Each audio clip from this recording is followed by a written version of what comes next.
നമസ്കാരം. ട്രെൻഡിംഗ് നൗവിലേക്ക് സ്വാഗതം. ആദ്യം നോക്കാം പ്രധാന തലക്കെട്ടുകൾ. ശബരിമല സ്വർണ്ണക്കൊള്ള കേസിലെ കുറ്റപത്രം വൈകുന്നു. കട്ടിലപ്പാളി കേസിൽ ഉണ്ണികൃഷ്ണൻ പോറ്റിയുടെ റിമാൻഡ് കാലാവധി അവസാനിക്കുന്നതോടെ ജാമ്യ ഹർജി നൽകും. മുഖ്യപ്രതിയടക്കം ജയിൽ മോചിതരാകാൻ സാധ്യത. സ്വർണ്ണക്കൊള്ള കേസിൽ നടൻ ജയറാമിനെ ചോദ്യം ചെയ്ത SIT. പോറ്റിയെ വർഷങ്ങളായി അറിയാമെന്ന് മൊഴി. പോറ്റിയുടെ സാമ്പത്തിക ഇടപാടോ തട്ടിപ്പോ അറിയില്ലെന്നും ജയറാം. കട്ടിലപ്പാളി വീണ്ടും പരിശോധിക്കാൻ അന്വേഷണ സംഘം.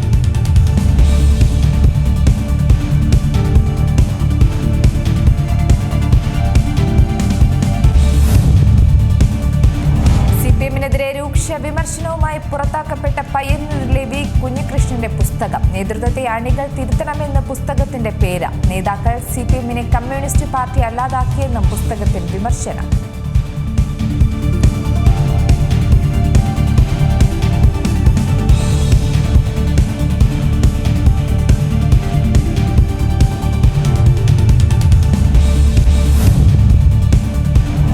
റെക്കോർഡ് വിലയിൽ നിന്ന് സ്വർണ്ണവില താഴേക്ക്. സംസ്ഥാനത്ത് സ്വർണ്ണവില കുത്തനെ ഇടിഞ്ഞു. പവന് 5240 രൂപയും ഗ്രാമിന് 655 രൂപയും കുറഞ്ഞു.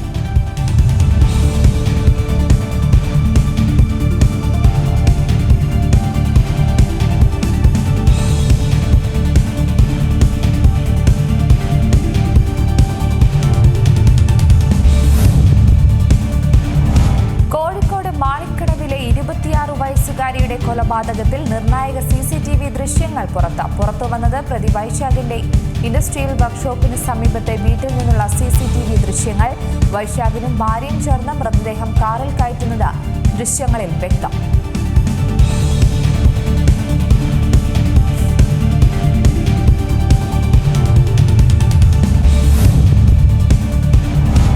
ന്യൂസിലാൻഡ് 5ാം T20 നാളെ കാര്യവട്ടം ഗ്രീൻഫീൽഡ് സ്റ്റേഡിയത്തിൽ. സഞ്ജു സാംസൺ അവസാന 11 ഉണ്ടാകുമോ എന്ന് ഉറ്റുനോക്കി മലയാളികൾ. തിരുവനന്തപുരത്തെത്തിയ താരങ്ങളെ സ്വീകരിച്ച് കേരള ക്രിക്കറ്റ് അസോസിയേഷൻ ഭാരവാഹികൾ.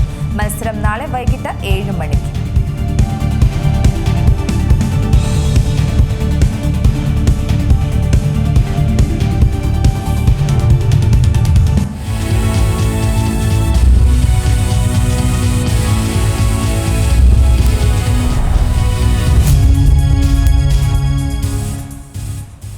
ശബരിമല സ്വർണ്ണക്കൊള്ള കേസിലെ കുറ്റപത്രം വൈകുന്നു. കട്ടിലപ്പാളി കേസിൽ ഉണ്ണികൃഷ്ണൻ പോറ്റിയുടെ റിമാൻഡ് കാലാവധി നാളെ 90 ദിവസം ആകുന്നതോടെ ജാമ്യ ഹർജി നൽകും.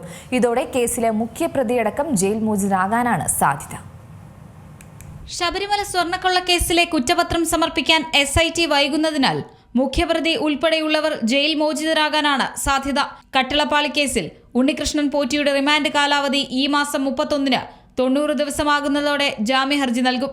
ശബരിമല മുൻ എക്സിക്യൂട്ടീവ് ഓഫീസർ സുധീഷ് കുമാർ സ്വാഭാവിക ജാമ്യത്തിനായി ഇന്ന് വിജിലൻസ് കോടതിയിൽ ഹർജി സമർപ്പിച്ചിട്ടുണ്ട്. സ്വർണ്ണക്കൊള്ള കേസിലെ മുഖ്യപ്രതി ഉണ്ണികൃഷ്ണൻ പോറ്റിക്ക് ദ്വാരപാലക ശില്പകേസിൽ നേരത്തെ ജാമ്യം ലഭിച്ചിരുന്നു. കട്ടിലപ്പാളി കേസിലെ റിമാൻഡ് നാളെ 90 ദിവസമാകുന്നതോടെ ജാമ്യ ഹർജിയുമായി വിജിലൻസ് കോടതിയെ സമീപിക്കാനാണ് തീരുമാനം. സ്വാഭാവിക ജാമ്യം ലഭിച്ചാൽ പോറ്റിക്ക് പുറത്തിറങ്ങാൻ കഴിയും. പ്രത്യേക അന്വേഷണ സംഘം ഇടക്കാല കുറ്റപത്രമെങ്കിലും സമർപ്പിക്കാൻ വൈകുന്നതാണ് പ്രതികൾക്ക് ജാമ്യം ലഭിക്കാൻ കാരണം.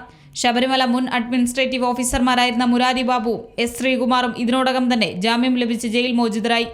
അറസ്റ്റിലായി 43-ാം ദിനമാണ് തെളിവുകളില്ലാത്തതിനാൽ ശ്രീകുമാറിന് ജാമ്യം ലഭിക്കുന്നത്. പ്രഥമ ദൃഷ്ടിയിൽ പോലും ശ്രീകുമാറിനെതിരെ തെളിവ് നൽകാൻ SITക്ക് കഴിഞ്ഞിട്ടില്ല എന്നത് ജാമ്യ ഉത്തരവിൽ തന്നെ വ്യക്തമാക്കിയിട്ടുണ്ട്. റിമാൻഡ് കാലാവധി 90 ദിവസം കഴിഞ്ഞിട്ടും കുറ്റപത്രം സമർപ്പിച്ചില്ലെങ്കിൽ സ്വാഭാവിക ജാമ്യത്തിനായി പ്രതികൾക്ക് അവകാശമുണ്ട്. അതാണ് ശബരിമല കേസിലും പ്രതികൾ പുറത്തിറങ്ങാൻ കാരണം. മുൻ എക്സിക്യൂട്ടീവ് ഓഫീസർ സുധീഷ് കുമാർ അറസ്റ്റിലായി 90 ദിവസം പിന്നിടുകയാണ്. ഇന്ന് 2 കേസുകളിലും സ്വാഭാവിക ജാമ്യം തേടി വിജിലൻസ് കോടതിയിൽ ഹർജി സമർപ്പിച്ചിട്ടുമുണ്ട്. വരും ദിവസങ്ങളിൽ മറ്റു പ്രതികളും ഇതേ രീതിയിൽ ജാമ്യം നേടി പുറത്തിറങ്ങാനാണ് സാധ്യത. C Malayalam news, Kochi.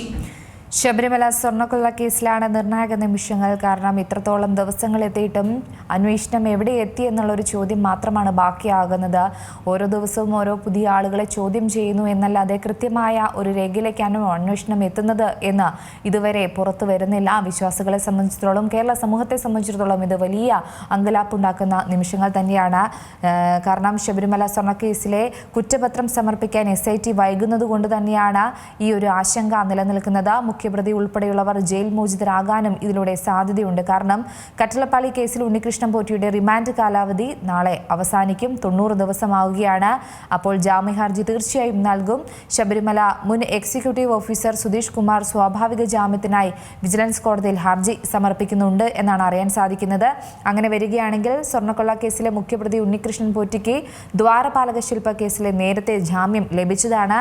അപ്പോൾ ഇതുമായി ബന്ധപ്പെടുത്തി നോക്കുമ്പോൾ വീണ്ടും ജാമ്യം ലഭിക്കുകയാണെങ്കിൽ ഈ മുഖ്യപ്രതികളെല്ലാം പുറത്തേക്ക് വരുന്നൊരു സാഹചര്യത്തിലേക്കാണ് പോകുന്നത്. അപ്പോൾ അന്വേഷണം ശരിയായ ദിശയിലേക്ക് തന്നെയാണോ എത്തുന്നത് എന്ന സംശയം ബാക്കിയാവുകയാണ്. ഇതിൽ ഇനി ആരെല്ലാം കുടുങ്ങും, പ്രമുഖരുണ്ട് എന്നൊക്കെ തുടക്കത്തിൽ കുറേയധികം റിപ്പോർട്ടുകളും വിമർശനങ്ങളും വാദങ്ങളും ചർച്ചകളും എല്ലാം നടന്നിരുന്നു. പക്ഷേ അതൊക്കെ പാതി വഴിയിലേക്ക് പോവുകയാണോ എന്നാണ് അന്വേഷണ സംഘത്തോട് പൊതുജനങ്ങൾക്ക് ചോദിക്കാനുള്ളത്. കട്ടളപ്പാളി കേസിലെ റിമാൻഡ് നാളെ 90 ദിവസം ആകുന്നതോടെയാണ് ഉണ്ണികൃഷ്ണൻ പോറ്റി ജാമ്യ ഹർജിയുമായി വിജിലൻസ് കോടതിയെ സമീപിക്കാനുള്ള തീരുമാനത്തിലേക്ക് എത്തിയിരിക്കുന്നത്. സ്വാഭാവിക ജാമ്യം ലഭിച്ചാൽ പോറ്റിക്ക് പുറത്തിറങ്ങാൻ സാധിക്കുമെന്ന് തന്നെയാണ് നമുക്ക് മനസ്സിലാകുന്നത്. പ്രത്യേക അന്വേഷണ സംഘം ഇടക്കാല കുറ്റപത്രമെങ്കിലും സമർപ്പിക്കാൻ വൈകുന്നതാണ് പ്രതികൾക്ക് ജാമ്യം ലഭിക്കാൻ കാരണമാകുന്നത്. ഇനി SITയുടെ തീരുമാനം എന്താണ്, അന്വേഷണം ഏത് ദിശയിലേക്കാണ് പോകുന്നത് എന്ന സംശയം ബാക്കിയാവുകയാണ്. കാരണം ഇതുമായി ബന്ധപ്പെട്ട് തന്നെ കുറേയധികം ആളുകളുടെ ഇടയിലേക്കും ചോദ്യമായി എത്തിയെങ്കിലും അതൊന്നും എവിടെയും രേഖപ്പെടുത്തിയിട്ടില്ലേ എന്ന സംശയമാണ് ബാക്കിയാവുന്നത്. ഇപ്പോൾ ഈ വാർത്തയുടെ കൂടുതൽ വിശദാംശങ്ങൾ ഇർഫാൻ നൽകും. ഇർഫാൻ, ശബരിമല സ്വർണ്ണക്കൊള്ള കേസിലെ കുറ്റപത്രം വൈകുകയാണ്. കട്ടളപ്പാളി കേസിൽ ഉണ്ണികൃഷ്ണൻ പോറ്റിയുടെ റിമാൻഡ് കാലാവധി നാളെ അവസാനിക്കുമ്പോൾ ജാമ്യം ഹർജി നൽകാൻ സാധ്യതയുണ്ട്. ജാമ്യം ലഭിച്ചാൽ മുഖ്യപ്രതി അടക്കം ജയിൽ മോചിതരാകാനുള്ളൊരു സാധ്യതയാണ് നിലനിൽക്കുന്നത്. നിലവിലെ അന്വേഷണം അതിൽ തൃപ്തരാണോ എല്ലാവരും? മാത്രമല്ല കോടതി ഇതിനെ എങ്ങനെയായിരിക്കും നോക്കിക്കാണുക? അക്ഷയ, ഈ വിഷയത്തിൽ കോടതി അതിരൂക്ഷമായ ഭാഷയിലാണ് കഴിഞ്ഞ ദിവസം ഹൈക്കോടതിയുടെ സിംഗിൾ ബെഞ്ച് ഈ വിഷയത്തിൽ പ്രതികരിച്ചത്. സ്വാഭാവിക ജാമ്യം കിട്ടാനുള്ള സാഹചര്യമാണോ SITയും അല്ലെങ്കിൽ സർക്കാരും ഒരുക്കുന്നത് എന്ന ചോദ്യമാണ് ഹൈക്കോടതിയുടെ ഭാഗത്തുനിന്നുണ്ടായത്. കുറ്റപത്രം സമർപ്പിക്കാൻ വൈകുന്നതോടെ അത് സ്വാഭാവിക ജാമ്യത്തിന് ലഭിക്കുന്ന ഒരു തരത്തിലേക്ക് സ്ഥിതിഗതികൾ മാറും. അല്ലെങ്കിൽ അതിന് അത്തരം ഒരു അവകാശം കുറ്റവാളിക്ക് അല്ലെങ്കിൽ കുറ്റാരോപിതനായ വ്യക്തിക്ക് ഉണ്ടാവും, പ്രതിയായ വ്യക്തിക്ക് ഉണ്ടാവും. അതുകൊണ്ട് തന്നെ ഒരു ചോദ്യം ഹൈക്കോടതിയുടെ ഭാഗത്തുണ്ടായത് ജനങ്ങൾക്ക് കോടതിയിലും അതോടൊപ്പം തന്നെ നിയമവ്യവസ്ഥയിൽ വിശ്വാസം പോകുന്ന അല്ലെങ്കിൽ അന്വേഷണത്തിൽ വിശ്വാസം പോകുന്ന തരത്തിലേക്കുള്ള രീതിയിലാണോ കാര്യങ്ങളുടെ പോക്ക് എന്ന നിലയിലാണ് ഹൈക്കോടതിയുടെ വാക്കാലുള്ള പരാമർശം ഉണ്ടായത്. മാത്രമല്ല കട്ടളപ്പാളി കേസിൽ ഉണ്ണികൃഷ്ണൻ പോറ്റിയുടെ പ്രധാന പ്രതിയായ ഉണ്ണികൃഷ്ണൻ പോറ്റിയുടെ റിമാൻഡ് കാലാവധി നാളെ അവസാനിക്കുകയാണ്. നാളെ 31 നാളെ അവസാനിക്കുകയാണ്. ഇതോടെ 90 ദിവസമാണ്. 90 ദിവസം പൂർത്തിയാവുന്നതോടുകൂടിയാണ് ഇത്തരത്തിൽ ഈ റിമാൻഡ് കാലാവധി മാറുന്നത്. ആ കാലാവധിക്കുള്ളിൽ ഏതെങ്കിലും സാഹചര്യത്തിൽ കുറ്റപത്രം സമർപ്പിച്ചിട്ടില്ല എന്നുണ്ടെങ്കിൽ നിയമപരമായി സ്വാഭാവിക ജാമ്യത്തിന് പ്രതി അർഹനാവും. ആ ഒരു സ്ഥിതിവിശേഷം ഉണ്ടാവും എന്ന നിലയിലാണ് ഹൈക്കോടതിയുടെ മുന്നറിയിപ്പ് കഴിഞ്ഞ ദിവസം ഉണ്ടായത്. അതുമാത്രമല്ല ശബരിമല മുൻ എക്സിക്യൂട്ടീവ് ഓഫീസർ സുധീഷ് കുമാർ സ്വാഭാവിക ജാമ്യത്തിനായി വിജിലൻസ് കോടതിയിൽ ഇന്ന് ഹർജി സമർപ്പിച്ചിട്ടുണ്ട്. അക്കാര്യവും നമുക്ക് ഇതോടൊപ്പം എടുത്തു പറയേണ്ട കാര്യം തന്നെയാണ്. സ്വർണ്ണക്കൊള്ള കേസിലെ മുഖ്യപ്രതി ഉണ്ണികൃഷ്ണൻ പോറ്റിക്ക് ദ്വാരപാലക ശില്പ കേസിൽ നേരത്തെ തന്നെ ജാമ്യം ലഭിച്ചിരുന്നു. ഇതും ഇതോടൊപ്പം തന്നെ ചേർത്ത് വായിക്കേണ്ട കാര്യങ്ങൾ തന്നെയാണ്. അത് മാത്രമല്ല കട്ടളപ്പാളി കേസിലെ റിമാൻഡ് നാളെ 90 ദിവസം പൂർത്തിയാകുന്നതോടുകൂടിയാണ് വിജിലൻസ് കോടതിയെ ജാമ്യ ഹർജിയുമായി സമർപ്പിക്കാനുള്ള തീരുമാനവുമായി ഉണ്ണികൃഷ്ണൻ പോറ്റി മുന്നോട്ട് പോകുന്നത് എന്നാണ് നമുക്ക് മനസ്സിലാക്കാൻ കഴിയുന്നത്. മാത്രമല്ല സ്വാഭാവിക ജാമ്യം ലഭിച്ചാൽ പോറ്റിക്ക് പുറത്തിറങ്ങാൻ കഴിയുന്ന ഒരു സാഹചര്യം കൂടിയുണ്ട്.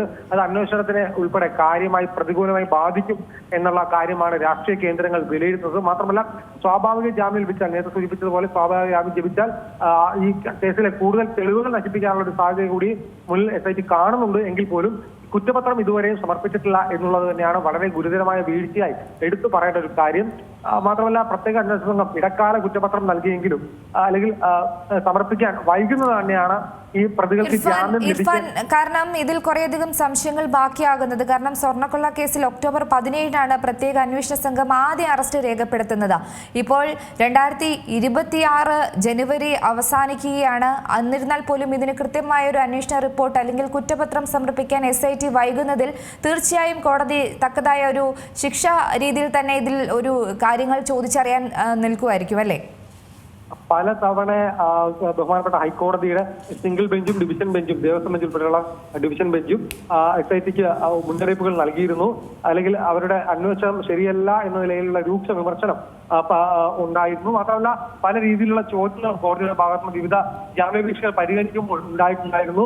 ഈ കേസിൽ പല കേസുകളും രജിസ്റ്റർ ചെയ്തിട്ടുണ്ട്. ഈ കേസിലെല്ലാം കോടതിയുടെ ഭാഗത്ത് നിന്ന് വലിയൊരു മുന്നറിയിപ്പ് ഉണ്ടായിട്ടുണ്ട്. എന്നിട്ട് പോലും SITയുടെ ഭാഗത്ത് ഗുരുതരമായ വീഴ്ചയാണ് ഇതിൽ ഉണ്ടായിട്ടുള്ളത് എന്നാണ് നമുക്ക് എടുത്തു പറയാൻ കഴിയുന്ന കാര്യം.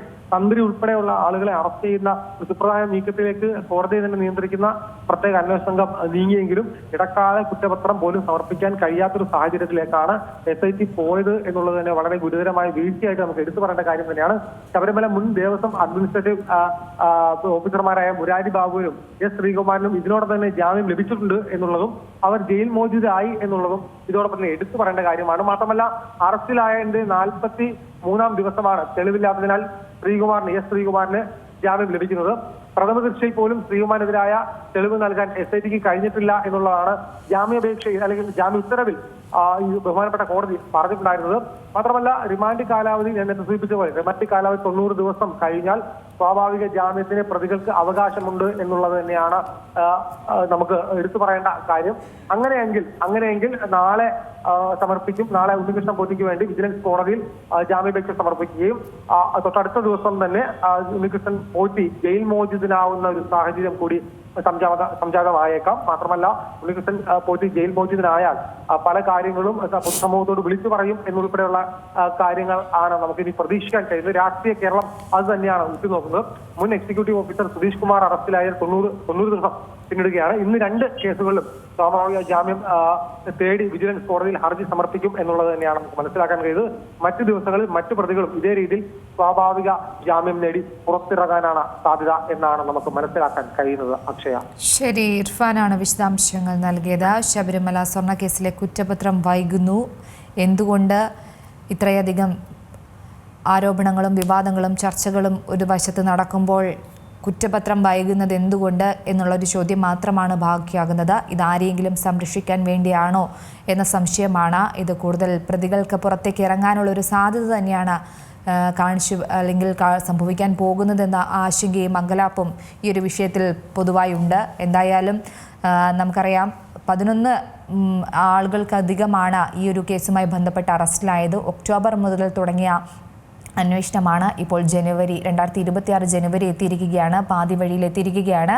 എന്തായാലും കുറേയധികം സംശയങ്ങളും ചോദ്യങ്ങളും മാത്രമാണ് അന്വേഷണവുമായി ബന്ധപ്പെട്ട് ബാക്കിയാകുന്നത്. ഇപ്പോൾ നമ്മോടൊപ്പം ഈ ഒരു വിഷയത്തിൽ പ്രതികരിക്കാൻ പ്രൊഫസർ ഡോക്ടർ AG ജോർജ് കൂടെ ചേരുന്നുണ്ട്. സർ നമസ്കാരം. നമസ്കാരം സർ, ശബരിമല സ്വർണ്ണക്കൊള്ള കേസിൽ കുറ്റപത്രം വൈകുന്നു എന്നത് അത്ര നിസ്സാരമായി നമുക്ക് കാണാൻ പറ്റില്ല. കാരണം ഒരു ആരോപണമായി തുടങ്ങിയതാണ്. ഒടുവിൽ ചെന്നെത്തി ഇത് ക്ഷേത്ര ശ്രീകോവിലിനോട് ചേർന്ന ദ്വാരപാലക ശില്പങ്ങളുടെ സ്വർണ്ണപ്പാളികൾ അടിമുടി നീക്കം ചെയ്ത കുറേയധികം കുറ്റം ചെയ്ത പ്രതികളുടെ അടുത്തേക്കാണ്. പക്ഷേ ഇന്ന് അവരൊക്കെ സ്വതന്ത്രരായി പുറത്തേക്ക് ഇറങ്ങാൻ പോകുന്നു എന്നൊരു ആശങ്ക ബാക്കിയാവുകയാണ്.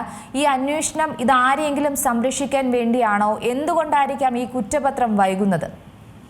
പക്ഷേ ഒരു കാര്യം പച്ചയായിട്ട് പറയാൻ ഞാൻ ആഗ്രഹിക്കുന്നു. ഈ പ്ലാറ്റ്ഫോമിൽ പലവട്ടം നമ്മൾ ചർച്ച ചെയ്താണ്. ഈ അന്വേഷണത്തിലുള്ള വിശ്വാസ്യത പൊതുസമൂഹത്തിന് മുഴുവൻ നഷ്ടപ്പെട്ട് കഴിഞ്ഞിരിക്കുന്നു. കാരണം ഇതിന്റെ മന്ദഗതി, അതോടൊപ്പം തന്നെ ഇതിനുള്ള അവ്യക്തത, അതുപോലെ എന്താണ് ചെയ്യേണ്ടതെന്നുള്ളതിനെ കുറിച്ച് SIT പോലും ആകെ കൂടെ ഒരു ഏഴാംകുളത്തിൽ ചെന്ന് പെട്ടിരിക്കുന്ന അവസ്ഥ, ഇതൊക്കെ പരിഗണിക്കുമ്പോൾ സ്വാഭാവികമായി ഈ അന്വേഷണം എവിടെ എത്തുമെന്നുള്ളതിനെ കുറിച്ച് ആർക്കും നല്ല നിശ്ചയമില്ല. ഇപ്പോൾ തന്നെ ഈ പറഞ്ഞ സ്വാഭാവിക ജാമ്യം എന്ന് പറയുന്ന സാങ്കേതികമായ ഒരു വിദ്യ ഉപയോഗിച്ചുകൊണ്ട് പ്രതികളിൽ ഓരോന്നോരോന്നായി പുറത്തു വന്നുകൊണ്ടിരിക്കുകയാണ്, വരാൻ പോവുകയാണ്. താമസിയാതെ എല്ലാ പ്രതികളും കോടതിക്ക് ജയിലിന് പുറത്തേക്ക് പോകുമ്പോൾ സ്വാഭാവികമായി ഈ കേസിലുണ്ടാകാൻ പോകുന്ന തിരിമറികൾ അല്ലെങ്കിൽ ഉണ്ടാകാൻ പോകുന്ന മറ്റ് മാറ്റങ്ങളൊക്കെ നമുക്ക് വിഭാവനം ചെയ്യാവുന്നതേ ഉള്ളൂ. കാരണം ഇവർ പുറത്തിറങ്ങിക്കഴിഞ്ഞാൽ ഇവരൊക്കെ സ്വാധീനമുള്ള ആളുകളാണ്. ഇവർ സാക്ഷികളെ സ്വാധീനിക്കും, അതുപോലെ തന്നെ മറ്റു പല കാര്യങ്ങളിലും സ്വാധീനം ഉണ്ടാകും. തീർച്ചയായും സാർ, ഇതിന്റെ തുടക്കത്തിൽ നമ്മൾ കണ്ടതാണ് അന്വേഷണങ്ങൾ. ഈ ഒരു ശബരിമല സീസൺ ആയ ഒരു സമയത്ത് ഓരോ ദിവസവും അന്വേഷണത്തിന്റെ വ്യാപ്തി നമ്മൾ കണ്ടതാണ്. അത് കൂടി വരുന്നു, കൂടുതൽ കണ്ടെത്തലുകൾ വരുന്നു. അപ്പോൾ ദേവസ്വം ബോർഡിനെ തന്നെ നമ്മൾ ചരിത്രത്തിലെ തന്നെ ഏറ്റവും വലിയൊരു സംഘടിത കൊള്ള എന്നൊക്കെ നമ്മൾ വിശേഷിപ്പിച്ച കേസാണ് ഇപ്പോൾ അങ്ങും ഇങ്ങും ഇല്ലാതെ നിൽക്കുന്നത്. ഇപ്പോൾ പ്രതികളൊക്കെ പുറത്തേക്ക് വരികയാണ്, പുതിയ ആളുകളെ ചോദ്യം ചെയ്യുന്നു, ഓരോ ദിവസവും ഓരോ ആളുകളെ ചോദ്യം ചെയ്തു പോകുന്നു എന്നല്ലാതെ കൃത്യമായൊരു വിവരം ഇതുമായി ബന്ധപ്പെട്ട് പുറത്തു വരുന്നില്ല. ഹൈക്കോടതി തന്നെ ഈ നേരിട്ട് കാര്യങ്ങളിൽ ഇടപെടുമ്പോൾ മാത്രം ഒരു മറുപടി നൽകുന്നു എന്നല്ലാതെ അന്വേഷണ സംഘം യാതൊന്നും കണ്ടെത്തുന്നില്ല എന്ന് വേണ്ടേ മനസ്സിലാക്കാൻ? ഇത് താങ്കൾ പറഞ്ഞതിനോട് സമാന്തരമായിട്ടാണല്ലോ ഞാൻ എന്റെ നിരീക്ഷണങ്ങളുടെ ആദ്യ ഭാഗം പുറത്തു വച്ചത്. അതുകൊണ്ട് ഈ പറഞ്ഞതുപോലെ വലിയ കൊട്ടിഘോഷിച്ച് നടത്തിയ അന്വേഷണങ്ങളൊക്കെ എവിടെ എത്തുമെന്നുള്ളതിനെ കുറിച്ചുള്ള അനിശ്ചിതത്വം ഇന്ന് പൊതുസമൂഹത്തിലും അതുപോലെ ഇത് അന്വേഷണത്തിന് ഉത്തരവിട്ടവർ പോലും ഉണ്ട്.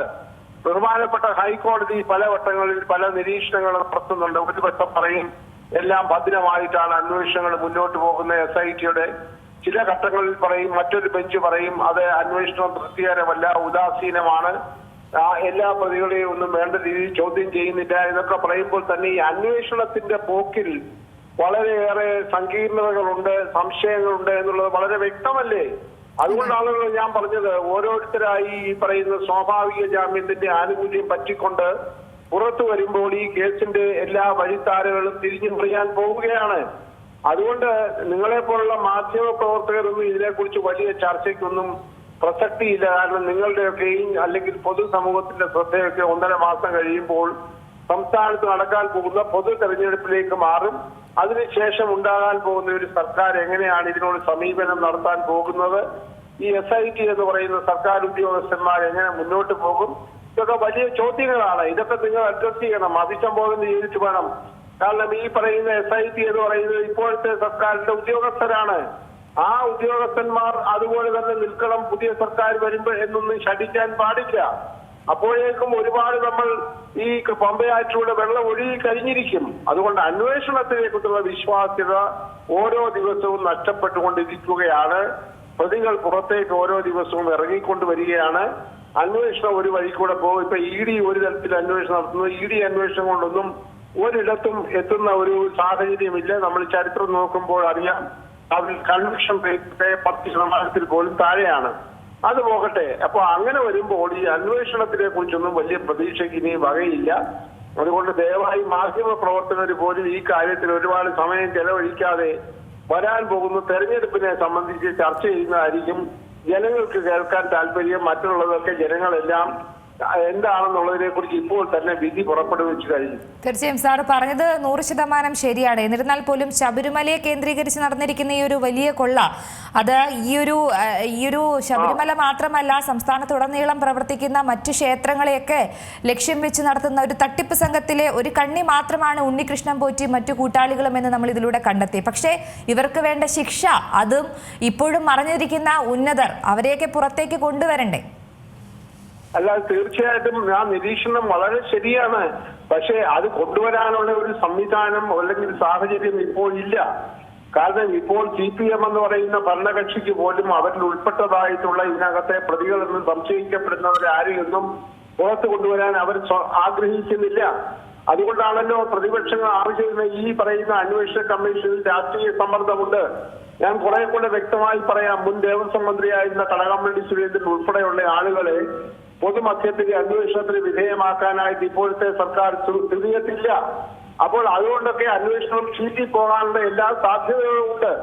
അതുകൊണ്ട് ഇനി ഇതിനെ സംബന്ധിച്ച് അന്വേഷണം കൊണ്ടെല്ലാം മാറി മറിയുമെന്നും എല്ലാം 1.5-3 മാസം കൊണ്ട് വ്യക്തമാകുമെന്നും പ്രതീക്ഷിക്കേണ്ട. ദയവായി നിങ്ങൾ മാധ്യമ പ്രവർത്തകർ പോലും ആ തരത്തിൽ വലിയ പ്രതീക്ഷയൊന്നും വെക്കേണ്ട ആവശ്യമില്ല. ഇപ്പോൾ പെട്ടെന്ന് താമസിയാതെ 1-2 ആഴ്ചകൾക്ക് ശേഷം തെരഞ്ഞെടുപ്പ് പ്രഖ്യാപനം വരും. അതോടുകൂടി ജനങ്ങളുടെ ശ്രദ്ധ മുഴുവൻ മാറും. ഇനിയിപ്പോ ശബരിമലയെ കുറിച്ച് ആളുകൾ ഇതോടുകൂടി ഒരു വിധി എഴുതി കഴിഞ്ഞിരിക്കുന്നു. ഈ പറഞ്ഞ അവിടുത്തെ കൊള്ള മാത്രമല്ല, ദേവസ്വം ബോർഡിന്റെ നിയന്ത്രണത്തിലുള്ള സകല ആരാധനാലയങ്ങൾ തീവെട്ടിക്കൊള്ളകൾ വർഷങ്ങളായി നടന്നുകൊണ്ടിരിക്കുന്നു. ക്ഷേത്ര സ്വത്തുക്കൾ സംരക്ഷിക്കാൻ ചുമതലപ്പെട്ടവർ തന്നെ ഒരൊറ്റ മാത്രമാണെന്നാണ് എനിക്കിപ്പോ പറയാനുള്ളത്. സർ, അതുതന്നെയാണ്, ഈ ക്ഷേത്ര സ്വത്തുക്കളൊക്കെ സംരക്ഷിക്കാൻ ചുമതലപ്പെട്ടവർ തന്നെയാണ് ഈ കൊള്ളയടിക്കുന്നത്. അതിനൊരു അറുതി വരുത്തണം, അല്ലെങ്കിൽ വിശ്വാസ സമൂഹം അതിനെങ്ങനെ കാണുമെന്നറിയില്ല. ഏത് രാഷ്ട്രീയ പാർട്ടി വന്നാലും രാഷ്ട്രീയത്തിൽ വലിയൊരു സ്വാധീനമുള്ള ഒരു ഘടകം തന്നെയാണ് ഈ വിശ്വാസം എന്ന് പറയുന്നത്.